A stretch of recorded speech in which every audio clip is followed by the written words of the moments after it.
Baik, selamat siang teman-teman dan Ibu Ega yang saya hormati. Sebelumnya kami akan menjelaskan tentang apa itu hukum Kepler. Kami dari kelompok 10. Sebelumnya izinkan kami memperkenalkan diri terlebih dahulu. Saya Ida Bagus Ngurah Mahkota Jaya Udiana, absen 14. Saya Igede Adrian Dharma Putra, absen 7. Saya Nyoman Ananda Pramasanti, absen 37. Baik, pertama-tama kita harus mengerti dulu sih, apa itu hukum Kepler? Baik, di sini saya akan menjelaskan mengenai apa itu hukum Kepler.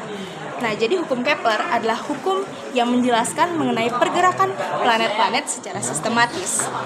Nah, hukum Kepler terdiri dari 3 hukum yang ditulis oleh seorang matematikawan dan astronom asal Jerman yang bernama Johannes Kepler pada abad ke-16. Nah, saya akan menjelaskan lebih dalam mengenai hukum Kepler. Jadi hukum Kepler terdiri dari 3 hukum, yaitu hukum 1, 2, dan 3. Nah, pada hukum ini menjelaskan tentang pergerakan mengorbit matahari dan mendukung dari teori heliosentris. Nah, jadi pada awalnya itu kan ada teori geosentris yang setelah itu runtuh. Nah, lalu Kopernikus mengemukakan bahwa matahari adalah pusat dari tata surya. Selanjutnya, teori heliosentris memperbarui dari pemahaman tentang gerakan planet. Selanjutnya, saya akan menjelaskan mengenai teori geosentris atau yang disebut dengan teori Ptolemaeus. Jadi, teori geosentris dicetuskan oleh Claudius Ptolemaeus pada tahun 140 Masehi.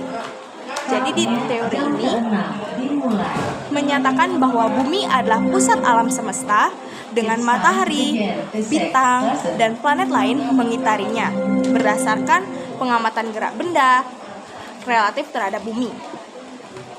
Lalu ada teori heliosentris atau teori Kopernikus. Apa itu teori heliosentris?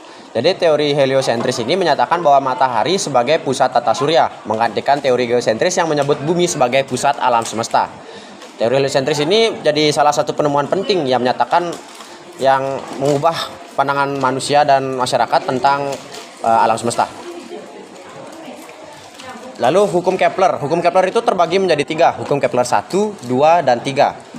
Hukum Kepler 1 menyatakan bahwa planet bergerak mengitari matahari dengan orbit berbentuk eklips dan matahari berada pada salah satu titik fokusnya. Kenapa bisa berbentuk elips? Itu karena gravitasi matahari menarik planet, dalam kasus ini bumi, bergerak ke arahnya. Sementara kecepatan gerak bumi cenderung membuatnya menjauh dari matahari.